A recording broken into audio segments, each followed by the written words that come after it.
Overpaying for anything sucks, especially socks, so why pay $45 for a single pair of grip socks when you can spend less than half? Pure Grip Socks Pro feature our best materials for optimal fit, moisture wicking, and performance at a fair price, just $16.99 a pair at puregripsocks.com.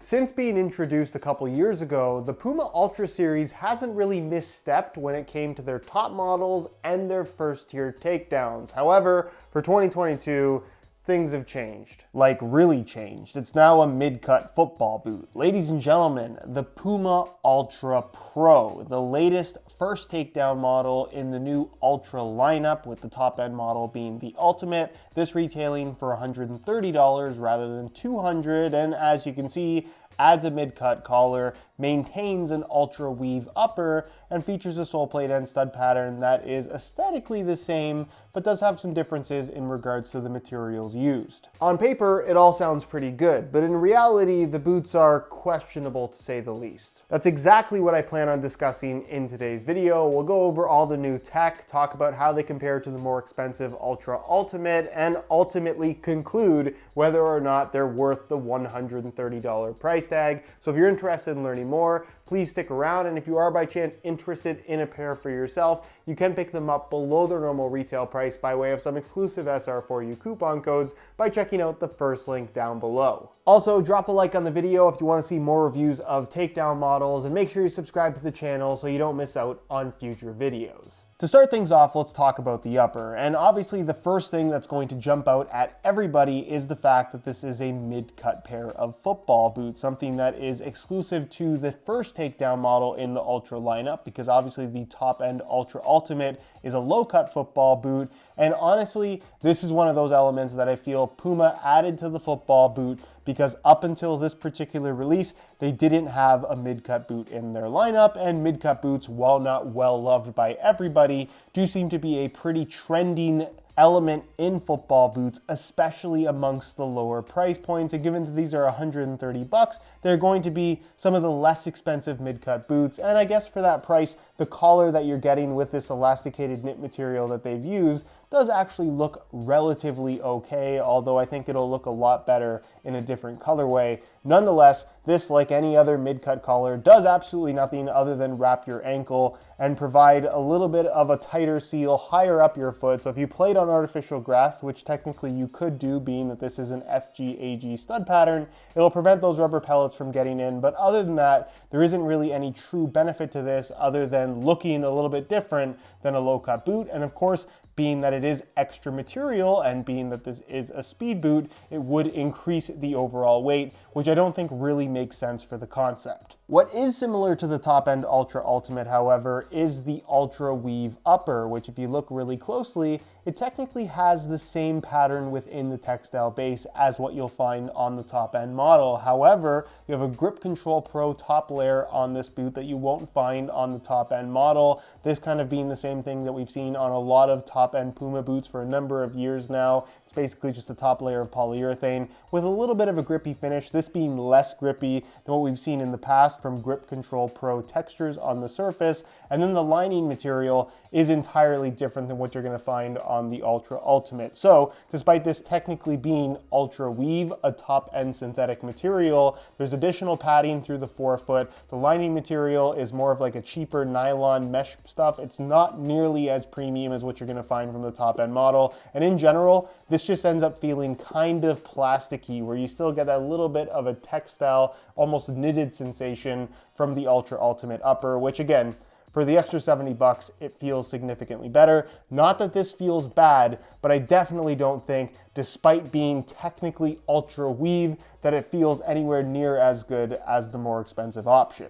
You'll find that the laces run directly up the middle of the boot with a one-piece upper construction, having that elasticated knit material filling in the section above your foot and beneath the laces. You're going to find an internal plastic heel counter at the rear that feels relatively solid. And then internally, the heel liner is this soft microfiber material. Kind of has a shallower fit than I would personally like, and the amount of padding that's in there I think is a little bit too little, meaning that when you put your foot inside of this boot, it compresses really easily, and you end up kind of feeling like you're pressed against the hard plastic internal heel counter, which I personally don't find to be the most comfortable. It's the same issue that I had with the top end Ultra Ultimate. It might not be an issue for you specifically. I think it's something that's going to vary a lot from person to person, depending on the specific shape of your feet. But for me, in terms of out-of-the-box comfort, I wasn't in love with the feel of the heel area in particular. Then the insole is fully removable. I'll give you guys a quick look at that. And it's pretty straightforward, being made from this white foam,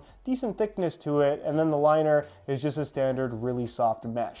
As a base, you'll find that you do get a new stud pattern and new Soleplate tooling. However, both are a little bit different than what you're going to find from the top end Ultimate. Starting with the Soleplate itself, it's the same general look in terms of the design, but the plastic used is a little bit heavier and a little bit thicker. The reinforcement underneath the insole is also a little bit different, basically upping the weight of this Soleplate compared to that top end model and giving it a little bit more of a flexible feel versus that snappier sensation you get from the more expensive Ultimate. It's not necessarily a bad Soleplate by any means at all, but unfortunately gone are the days where the first takedown model in the Ultra line features the same Soleplate as the top end one. That was pretty unheard of, so I'm not too surprised that Puma's gone away with that. As far as the FGAG stud pattern is concerned, you'll notice that it looks very similar to that of the top end Ultimate, but these two studs in particular have been added in. There would normally be only 3 studs on either side of the forefoot. They added an extra one in, I'm assuming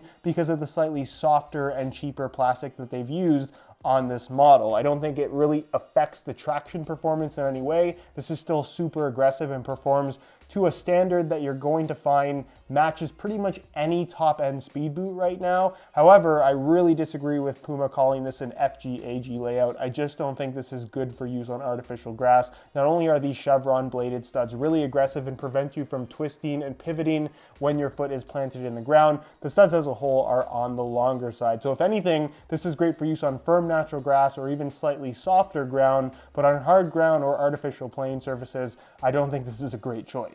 Which brings us to the weight, where I thought it'd be fun to compare the top end Ultra Ultimate at $200 to the $130 Ultra Pro to see what the weight difference is. Both in the same size, 9.5 US. We'll start off with the top end Ultimate, and you can see that they weigh in at a lightweight 6.7 ounces, the equivalent of 189 grams. Remember those numbers. We'll change the scale back to ounces, and we'll throw on the mid-cut Ultra Pro, which weighs in at 8.7 ounces, the equivalent of 247 grams, a full 2 ounce difference between these two boots, obviously in favor of the top end model. These are super lightweight, and these are fairly mediocre as far as mid-level speed boots go. It's not that they're super heavy, but they're certainly not what I would consider to be very light. On feet, I can't say that I'm particularly impressed with the Puma Ultra Pro. It is a significantly different shape when compared to the top-end Ultimate, where it's significantly slimmer through the midfoot,